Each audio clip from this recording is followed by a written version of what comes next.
नमस्कार। 99 न्यूज के बिहार झारखंड बुलेटिन में आपका स्वागत है। मैं हूं आपके साथ सोमनाथ तिवारी। नालंदा में महज 50,000 के लिए पति ने 6 महीने की गर्भवती पत्नी की गला दबाकर हत्या कर दी। परिजनों का आरोप है कि ससुराल वाले दहेज में 50,000 की मांग कर रहे थे। महिला जब पैसे नहीं दे पाई तो उसके पति ने गला घोंटकर उसकी हत्या कर दी और शव को नदी में फेंक दिया। हत्या के बाद मृतक के परिजनों का रो रो कर बुरा हाल है।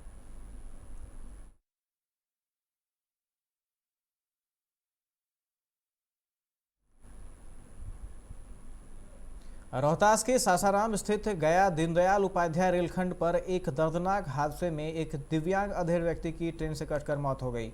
घटना सासाराम स्टेशन के समीप आरा रेलवे गुमटी के समीप की है, जहां 50 वर्षीय एक दिव्यांग व्यक्ति रेलवे क्रॉसिंग पार कर रहा था। दिव्यांग होने के कारण आ रही ट्रेन को नहीं देख पाया, जिसके कारण ट्रेन की चपेट में आ गया और उसकी मौत हो गई। रोहतास के दावथ थाना क्षेत्र के अलग अलग जगहों पर ठनका की चपेट में आने से एक किशोरी समेत 3 की मौत हो गई। घटना के बाद गांव घर में कोहराम मच गया। हादसे में हुई मौत से घटनास्थल पर लोगों की भारी भीड़ उमड़ गई। अगल बगल के गांव के लोग भी मौके पर पहुंच गए। इधर सूचना मिलते स्थानीय थाने की पुलिस मौके पर पहुंची और शव को अपने कब्जे में ले लिया। बिहार में अगले 1 महीने के लिए अनलॉक 4 का ऐलान किया गया है। 7 जुलाई से 8 अगस्त 2021 तक यह लागू होगा। इसमें सरकार ने बड़ी रियायतें दी है। बिहार में अब 11वीं 12वीं के सभी शिक्षण संस्थान और इससे ऊपर के कॉलेज 50% स्टूडेंट्स की उपस्थिति के साथ खुल सकेंगे। सहरसा के पतरघट एसबीआई के सीएसपी संचालक रविनंदन यादव को बदमाशों ने रुपये लूटने के दौरान गोली मार दी। इसमें सीएसपी संचालक गंभीर रूप से जख्मी हो गए। उन्हें सहरसा के गांधी पथ स्थित निजी नर्सिंग होम में भर्ती कराया गया है। वहीं गोली मारने के बाद अपराधी 2.5 लाख रुपये लेकर फरार हो गए। सिवान के रघुनाथपुर में पति और पत्नी से हथियार के बल पर लूट की घटना को अंजाम दिया गया है। मामला सिवान नेवाड़ी रोड पर ताड़ी बाजार के पास महारौली मोड़ का है। लूट का विरोध करने पर बाइक सवार बेखौफ अपराधियों ने पति को चाकू से गोदकर गंभीर रूप से घायल कर दिया, जिन्हें गंभीर स्थिति में पटना रेफर किया गया है। घटना में पत्नी भी घायल हो गई है। गया के मुफस्सिल थाना अंतर्गत अमरी में योगेंद्र पासवान नामक एक युवक की हत्या हो गई थी। गया पुलिस ने इस मामले में जो खुलासा किया है वह सनसनीखेज है। पुलिस के अनुसार योगेंद्र पासवान की हत्या रिश्ते में उसके साले लगने वाले मंझौली निवासी नीरज पासवान ने की थी। पहले उसका गला दबाया गया था, फिर पत्थर से सिर पर वार किया गया था। मृतक का अपनी मौसेरी बहन से अवैध संबंध था। छपरा के दिघरा गांव में 2 गुटों के विवाद में परसा सीएचसी के सुपरवाइजर को लोगों ने पीट पीट कर मार डाला। वे परसा सीएचसी में पल्स पोलियो और वैक्सीनेशन प्रोग्राम के सुपरवाइजर थे। जमीनी विवाद में दूसरे गुट के लोगों ने लाठी डंडे से अधमरा करने तक पीटा। इसके बाद उन्हें इलाज के लिए सामुदायिक स्वास्थ्य केंद्र में इलाज के लिए भर्ती करवाया गया। गंभीर स्थिति होने के कारण उनकी मौत हो गई। अब बढ़ते हैं झारखंड की खबरों की ओर। झारखंड में कोरोना संक्रमण की रफ्तार अब धीमी हो गई है। पिछले 24 घंटों में राज्य के विभिन्न जिलों में 46 नए पॉजिटिव मरीज मिले। वहीं 93 लोग ठीक हुए हैं। वहीं 2 मरीजों की मौत भी हुई है। मृतकों में पूर्वी सिंहभूम और गुमला से एक मरीज शामिल हैं। रमेश बैस झारखंड के नए राज्यपाल बनाए गए हैं। वे वर्तमान राज्यपाल द्रौपदी मुर्मू की जगह लेंगे। रमेश बैस फिलहाल त्रिपुरा के राज्यपाल हैं। छत्तीसगढ़ के मूल निवासी बैस रायपुर से लोकसभा सदस्य रहे हैं। छत्तीसगढ़ से लगातार 7 बार सांसद बनने का उन्होंने कीर्तिमान बनाया था। 2 अगस्त 1947 को जन्मे बैस केंद्र सरकार में मंत्री भी रहे हैं। जुलाई 2019 में वे त्रिपुरा के राज्यपाल बनाए गए। रांची के जगन्नाथ मंदिर से रथ यात्रा निकाले जाने की मांग को लेकर झारखंड हाईकोर्ट में जनहित याचिका दाखिल की गई है। इसमें अदालत से कोरोना के प्रोटोकॉल का पालन करते हुए सीमित लोगों के साथ रथ यात्रा निकालने की अनुमति का निर्देश देने का आग्रह किया गया है। बांकी में भरे बाजार गोली मारकर भाजपा कार्यकर्ता सह व्यवसायी जितेंद्र गुप्ता की हत्या से व्यवसायियों में आक्रोश है। व्यवसायियों ने घटना के दूसरे दिन आज अपनी अपनी दुकानें बंद रखी। मृतक के बूढ़े मां बाप इस घटना से पूरी तरह टूट गए हैं। इस घर में जल्द ही खुशियां आने वाली थी। जीतू की शादी होनी थी। 1 सप्ताह पहले बिहार के डिहरी के रहने वाली लड़की के साथ जीतू की सगाई हुई थी। पूरा घर खुशियों में डूबा हुआ था।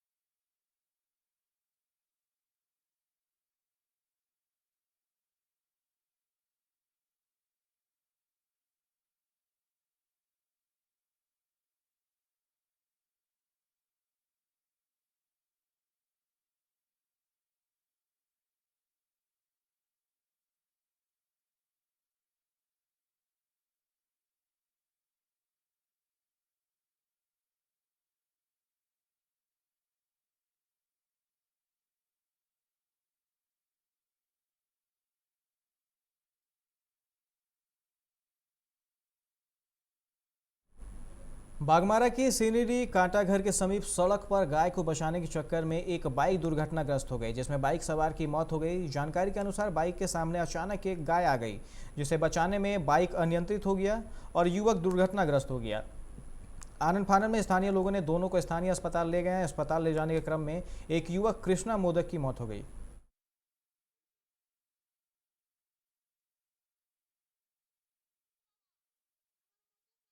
धनबाद के बाबूडी क्षेत्र में बाइक चोरों के बढ़ते मामले को लेकर स्थानीय युवाओं ने पुलिस की कार्रवाई पर असंतोष व्यक्त किया है। युवाओं ने कहा कि रोज यहां बाइक चोरी की घटनाएं बराबर सामने आ रही हैं, बावजूद इसके धनबाद थाना की पुलिस गंभीर नहीं है। शिकायत के बाद भी पुलिस चोरों पर नकेल कसने को लेकर किसी तरह की कार्रवाई नहीं कर रही है।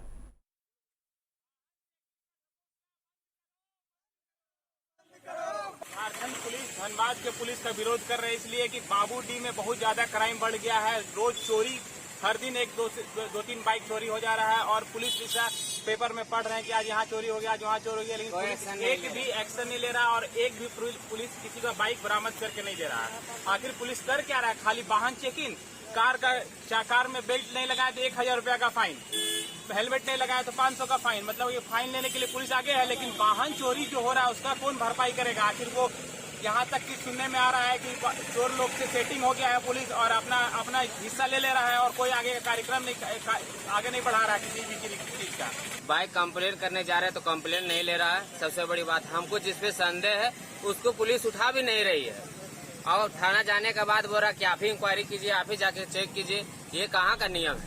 आप पेटरवार थाना क्षेत्र के कोह पंचायत में आज सुबह एक हाथी ने महिला को कुचलकर मार डाला। महिला अपने पति और बेटी के साथ खेत में भिंडी तोड़ रही थी। इसी दौरान हाथी वहां आ गया। महिला ने शोर मचाना शुरू किया तो उसका पति खेत में छिप गया और बेटी वहां से भाग निकली, पर महिला को हाथी ने मार दिया।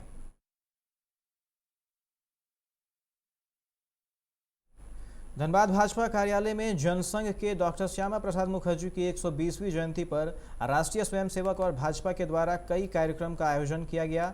वहीं धनबाद जिला भाजपा कार्यालय में सांसद और विधायक समेत कई लोगों ने उनके चित्र पर माल्यार्पण कर उन्हें याद किया। सांसद पीएन सिंह ने कहा कि डॉक्टर श्यामा प्रसाद जनसंघ के संस्थापक थे, जो लगातार लोगों के बीच रहकर अपनी सेवा दे रहे थे। आज उन्हीं के मार्गदर्शन में भाजपा कार्यकर्ता लगातार लोगों की सेवा में लगे हुए हैं।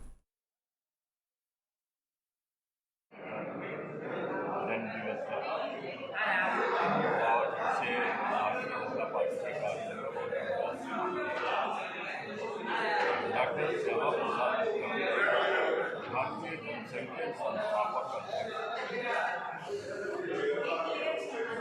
उसके बाद वही भारतीय जनता पार्टी भारतीय जनसंघ भारतीय जनता पार्टी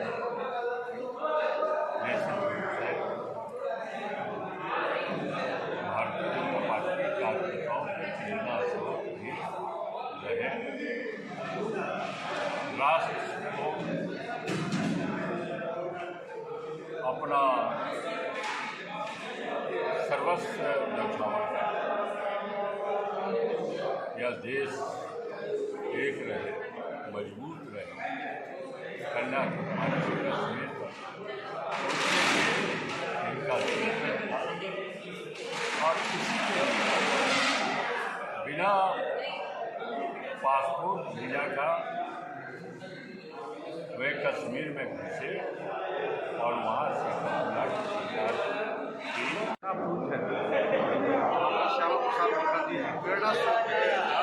और आज जो हम भारतीय जनता पार्टी के कार्यकर्ता मूल्य पर आधारित राजनीति करते हैं या सेवा ही संगठन के उद्देश्य कर सकते हैं, या जो कोरोना काल में सेवा लोगों को कर रहे हैं, या मानवता की सेवा कर रहे हैं, या वृक्षारोपण जो पर्यावरण के लिए है, या प्लास्टिक के विरुद्ध में जागरूकता जन जागरण हो, या साफ सफाई हो, ये सारे जो विषय हैं ना, ये हमारे जो डॉक्टर श्यामा प्रसाद मुखर्जी जो जनसंघ के संस्थापक रहे, उन लोगों के द्वारा जो सिद्धांत हमें बताए गए, उनके जो आचरण थे, उनके जो क्रियाकलाप थे, उनसे ही शिक्षा लेकर के, उनसे प्रेरित होकर हम ये सारा कार्य करते हैं।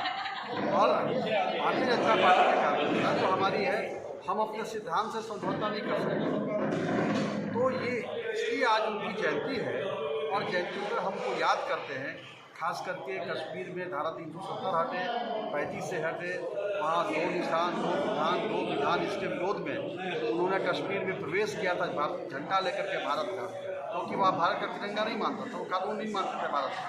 तो वो सारे जो विषय हैं उनको किस प्रकार से वहाँ उनको बंद किया गया और फिर उनकी हत्या की। इस बुलेटिन में फिलहाल इतना ही। तमाम खबरों के लिए आप देखते रहे 99 न्यूज। नमस्कार।